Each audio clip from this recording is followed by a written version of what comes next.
이 동영상은 제주도 서귀포시에 있는 들빛교회의 2024년 12월 15일 비대면 일요 예배 동영상입니다. 지난 12월 3일 벌어진 위헌 불법적인 계엄 사태는 어제 국회에서 윤석열을 탄핵시킴으로써 일단락되었습니다. 그러나 윤석열, 김건희 구속과 헌법재판소의 탄핵 판결 등 앞으로 긴급히 해야 할 일들이 많이 남았습니다. 그래서 오늘 예배는 나라를 위해 기도하는 마음으로 함께 했으면 합니다. 다 함께 묵상으로 예배를 드립시다.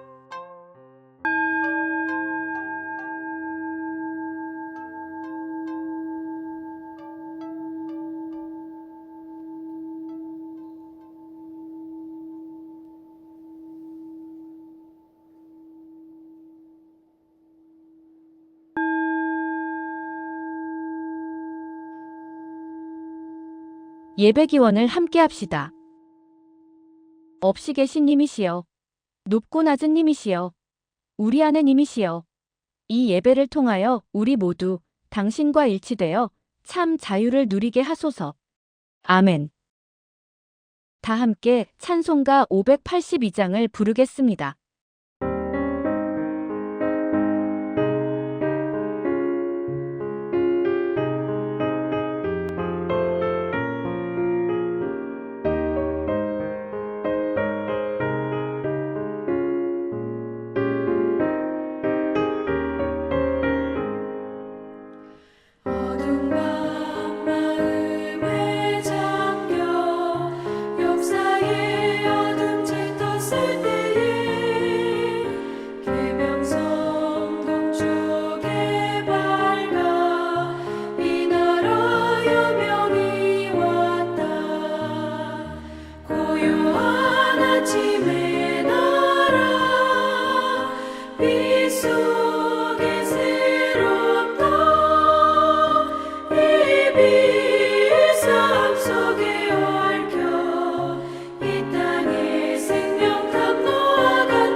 오늘의 말씀을 읽겠습니다. 마태복음 7장 13절부터 20절까지입니다. 좁은 문으로 들어가라. 멸망으로 인도하는 문은 크고 그 길이 넓어 그리로 들어가는 자가 많고 생명으로 인도하는 문은 좁고 길이 협착하여 찾는 자가 적음이라. 거짓 선지자들을 삼가라. 양의 옷을 입고 너희에게 나아오나 속에는 노략질하는 일이라. 그들의 열매로 그들을 알지니 가시나무에서 포도를 또는 엉겅퀴에서 무화과를 따겠느냐. 이와 같이 좋은 나무마다 아름다운 열매를 맺고 못된 나무가 나쁜 열매를 맺나니 좋은 나무가 나쁜 열매를 맺을 수 없고 못된 나무가 아름다운 열매를 맺을 수 없느니라. 아름다운 열매를 맺지 아니하는 나무마다 찍혀 불에 던져지느니라. 이러므로 그들의 열매로 그들을 알리라. 말씀을 아름답게 받겠습니다. 아멘. 다 함께 찬양하겠습니다. 계엄 사태로 나라가 혼란스럽습니다만 전쟁을 거부하고 이 나라의 평화를 기원하는 마음으로 다 함께 평화의 꽃 피우소서라는 노래를 부르겠습니다.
이제 이인배 목사님께서 좁은 문, 열매와 행함이라는 제목으로 말씀을 전해주시겠습니다.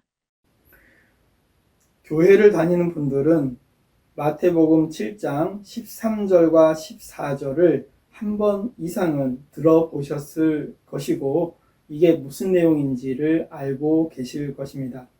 간단히 말해서 우리가 하나님 나라로 들어가려면 좁은 문을 통과해야 합니다. 14절을 보면 생명으로 인도하는 문은 좁고 길이 협착하다 이렇게 표현되어 있습니다. 여기에서 협착하다라는 말은 쉽게 발견하기 어려울 정도로 애워싸여 있다 이런 뜻입니다. 때로는 그것이 길인지 분간할 수도 없다라는 의미입니다. 바로 여기에서 예수님은 7장 7절에서 언급하셨던 찾는다라는 표현을 사용하고 있습니다. 그것은 하나님 나라에 들어가기 위해서 우리가 추구해야 할 하나님의 뜻, 이것이 때로는 발견하기 어렵게 가려져 있다, 이런 의미가 됩니다. 하나님의 의, 하나님의 뜻은 마태복음 5장 6절에서 의에 줄이고 목마른 사람들처럼 끊임없이 배고파하고 목말라 하는 사람들처럼 간절하게 찾아야 하는 길입니다.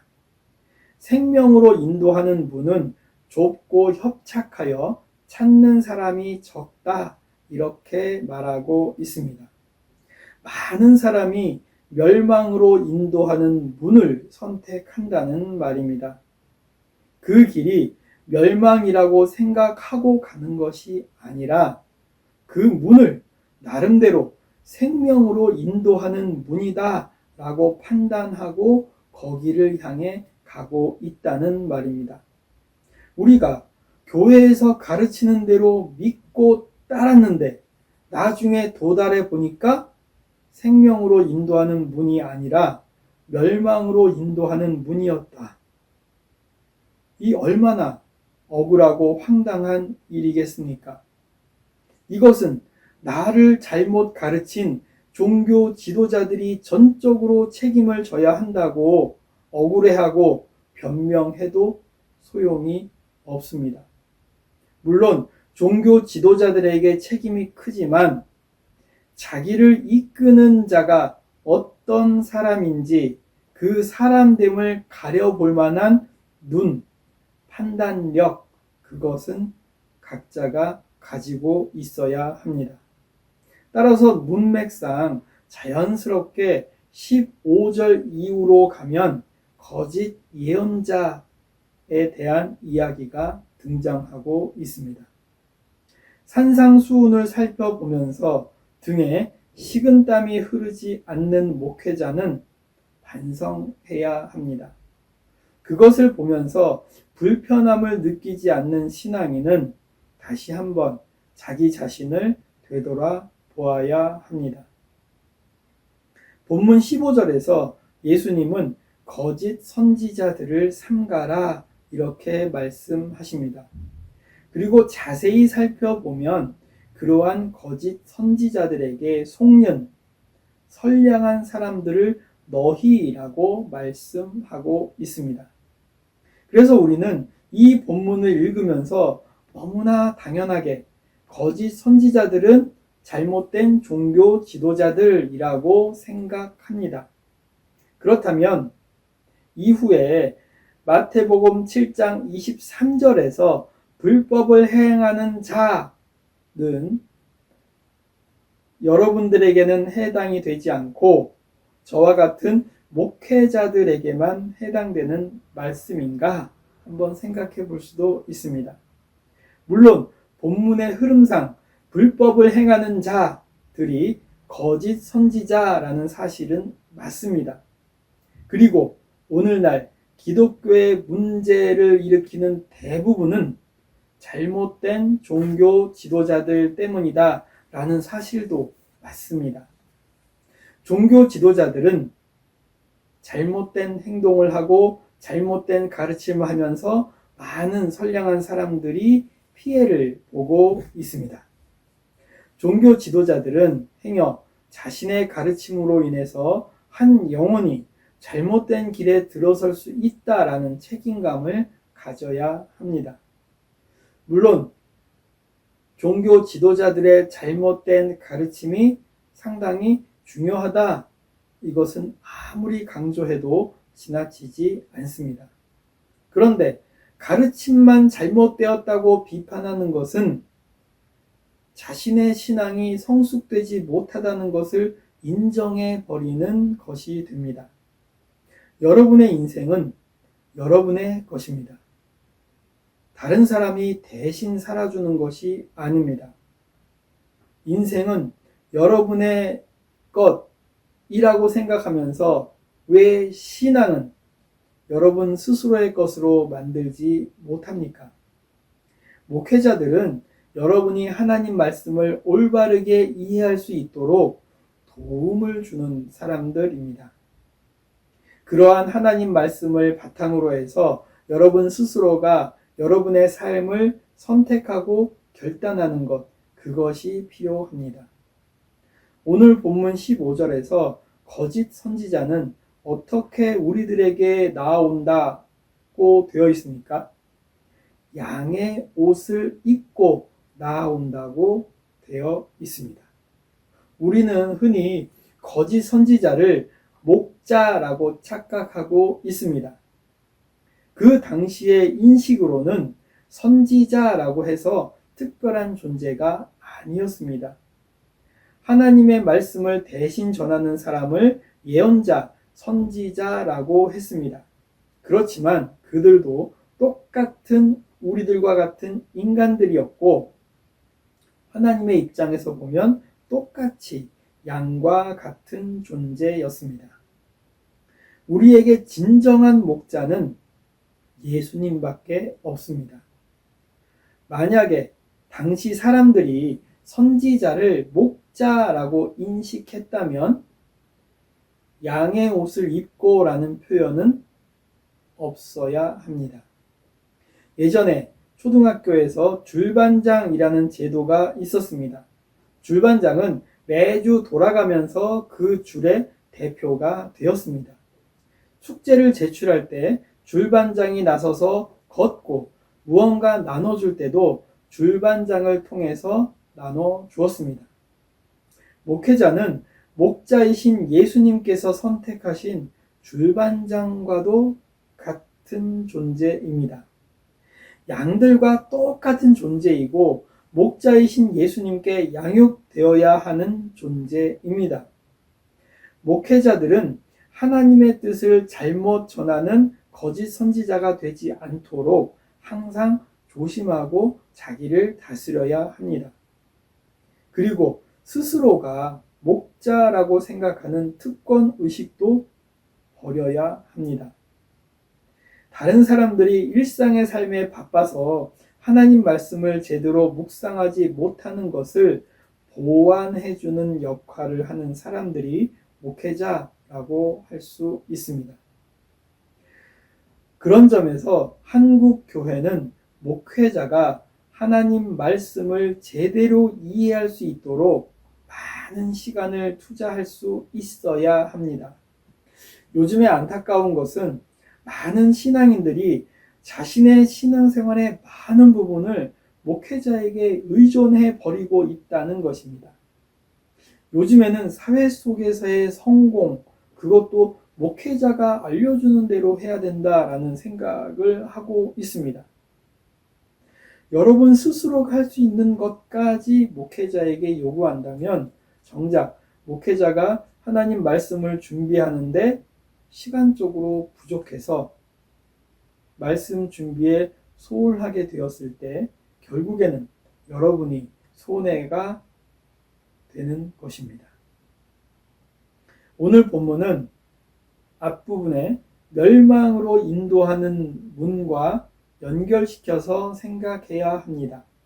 따라서 15절에 거짓 선지자를 조심하라는 이야기는 멸망으로 인도하는 사람을 조심하라 이런 말씀입니다. 그렇다면 거짓 선지자는 자신이 거짓 선지자라는 사실을 알고 있을까? 아닙니다. 역사상 이단으로 판명된 자들도 나름대로 자신들이 올바른 사람들이고 진리를 말한다 이렇게 생각하고 있었습니다. 물론 우리가 보기에 너무나도 빤히 보이는 거짓말을 하는 이단이나 사이비가 있습니다. 누가 보아도 이단이고 사이비인 것은 우리가 조금만 조심하면 됩니다. 그들은 성경의 표현대로 말하면 양의 옷도 입지 않고 그냥 우리들에게 다가오는 이리, 늑대입니다. 그런데 거짓 선지자들은 다릅니다. 정말로 문제가 되는 것은 뭐냐면 양의 옷을 입고 선량한 모습으로 우리에게 다가오는 이리가 문제입니다. 진짜로 위험하고 조심해야 하는 거짓 선지자들은 이단이나 사이비가 아니라 따로 있다라는 말입니다.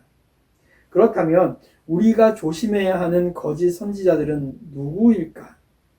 어쩌면 거짓 선지자들은 자기들의 가르침이 사람을 멸망으로 인도하는 줄을 미처 깨닫지 못하고 있을 수도 있습니다.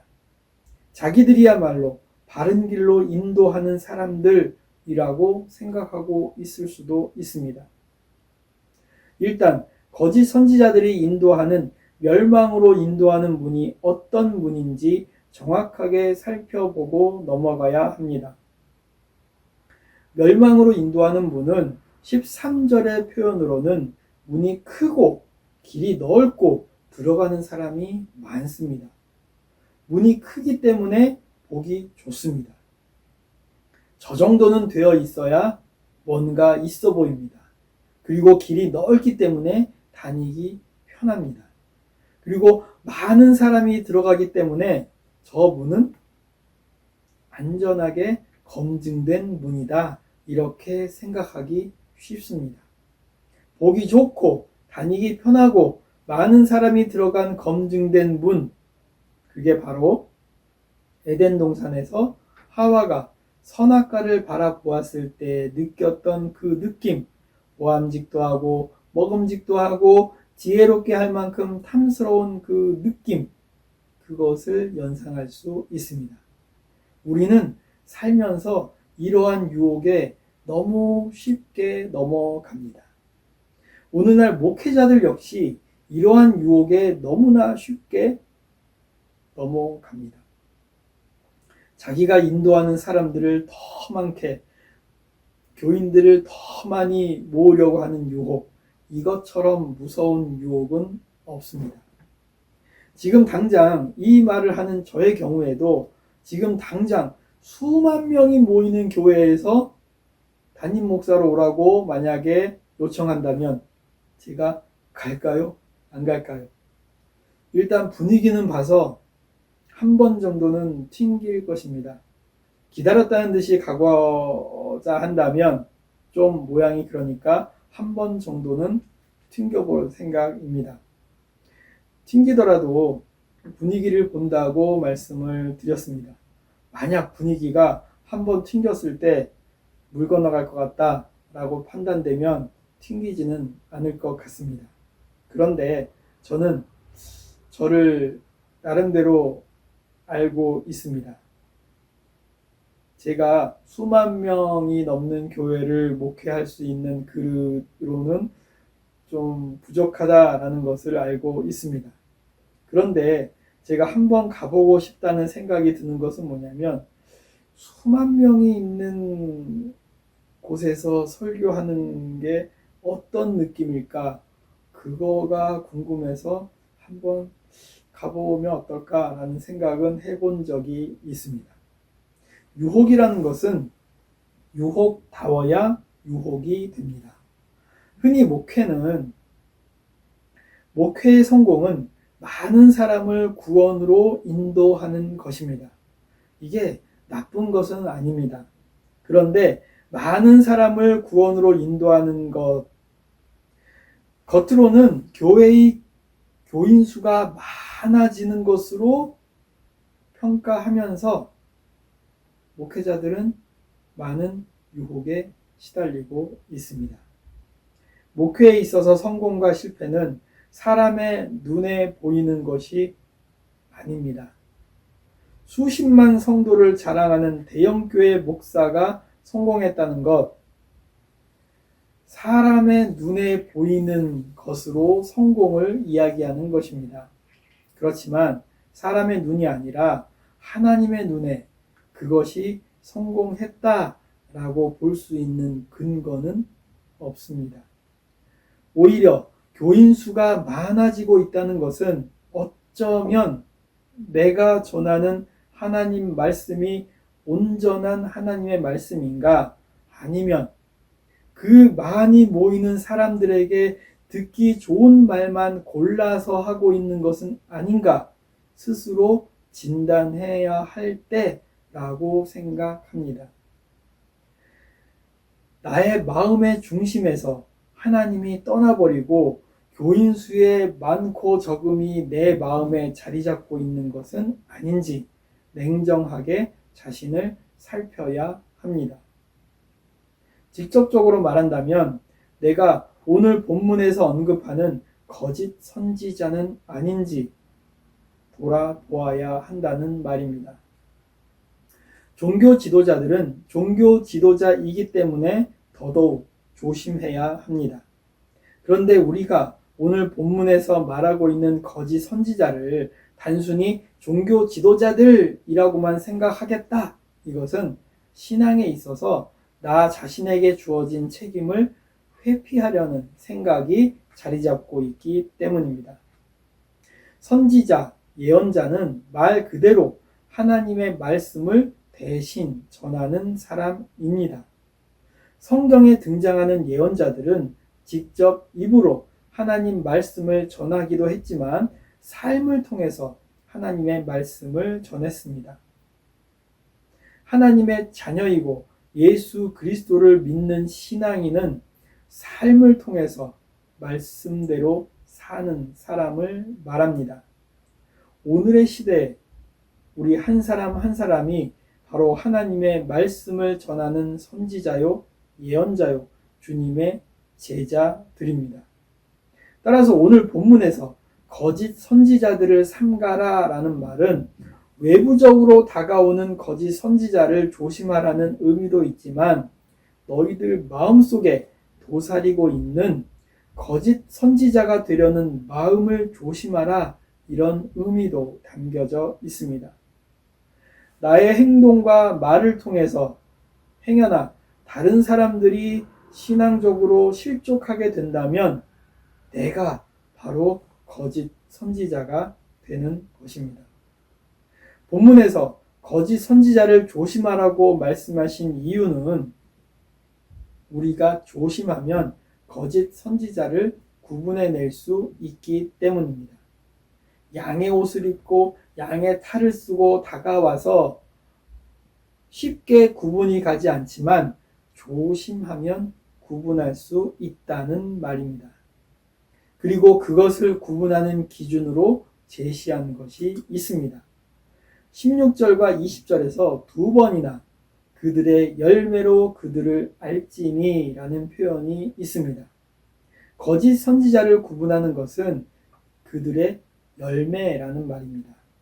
여기서 말하는 열매는 그들의 행위, 행동, 행함을 말합니다. 열매로 그들을 구분할 수 있다라고 말씀하시면서 곧바로 든 예가 가시나무와 엉겅퀴입니다. 이들은 애초에 열매를 낼 수 없는 나무입니다. 애초에 열매를 맺을 수 없는 종자들이라는 말입니다. 따라서 본문을 쉽게 살펴볼 수 있는 것은 거짓 선지자란 자기는 행하지 않고 남을 가르치기만 하는 사람을 말합니다. 16절을 통해서 우리가 1차적으로는 거짓 선지자들의 행함이 없는 것, 그것으로 거짓 선지자들을 구분할 수 있습니다. 그런데 문제는 거짓 선지자들도 행함으로 보여줄 수 있다는 것입니다. 본문 17절부터 19절까지는 행함이라는 것을 어떻게 볼 수 있나, 이것을 가르쳐주고 있습니다.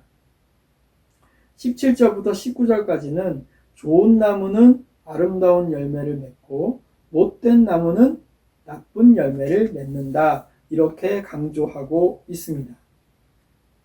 적어도 산상수훈, 마태복음 5장부터 7장까지 산상수훈을 제대로 공부하고 제대로 묵상한 사람들이라면 예수님께서 바라보시는 사람의 행동의 출발점은 마음이라는 사실을 인식하고 있을 것입니다.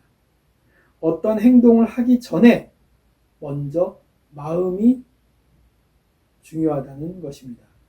그렇다면 거짓 선지자들은 못된 열매이고 나쁜 열매를 맺는 사람들이기 때문에 그 마음의 상태가 이미 선함이 없다라는 것을 알려주는 것이 바로 예수님의 산상수훈 전체를 통한 결론입니다.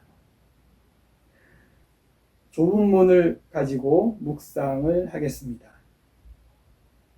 2000년 전 주님께서는 좁은 문으로 들어가라 말씀하셨습니다. 좁은 문은 길이 좁고 협착하기에 찾는 자가 적다 말씀하셨습니다. 생명으로 인도하는 문이지만 많은 사람들에게 외면당하는 문이었습니다. 애써 외면하고 싶은 좁은 문으로 주님께서는 담대히 걸어가셨습니다. 좁은 문 안에서 주님께서는 우리를 향해 손짓하십니다. 우리는 지금 가지고 있는 것, 갖고 싶은 것들이 너무 많아서 선뜻 주님의 부르심에 응답하지 못하고 있습니다.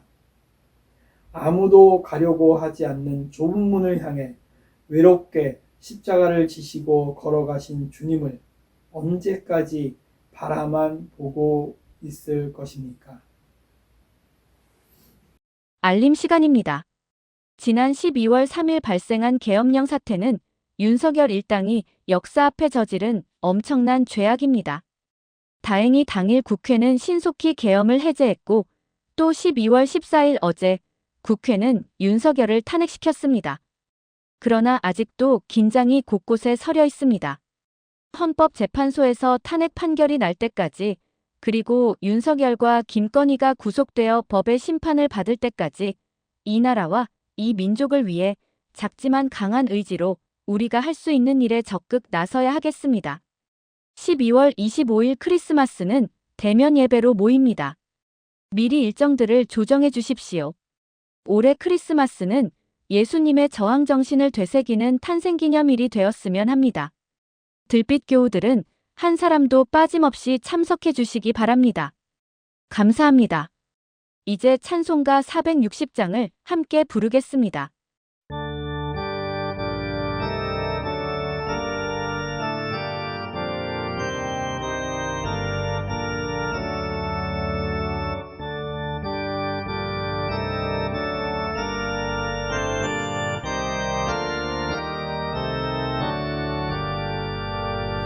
끝없이 무릎 꿇는 그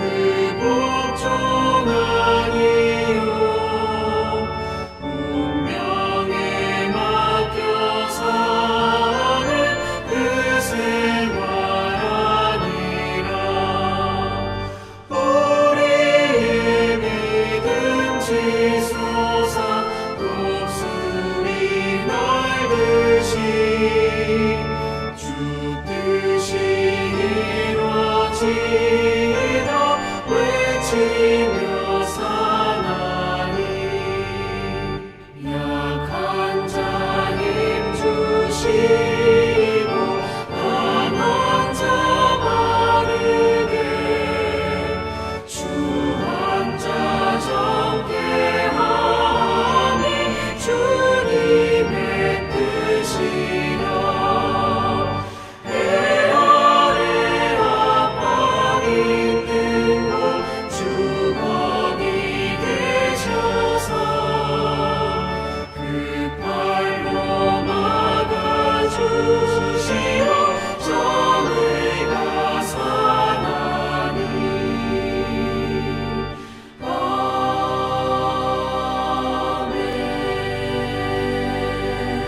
아멘. 이인배 목사님께서 축복기도 해주시겠습니다.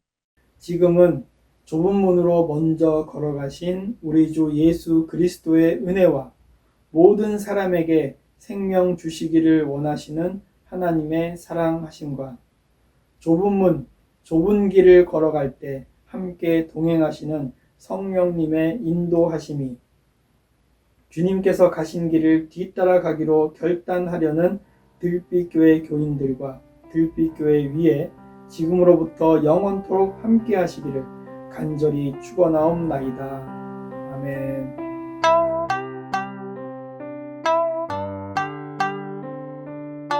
12월 15일 비대면 예배를 모두 마칩니다. 지금 비상시국이지만 들빛 교우들 한 사람 한 사람 각자의 자리에 굳게 서서 이 나라가 바로 서는 일에 참여하는 한 주가 되길 원합니다.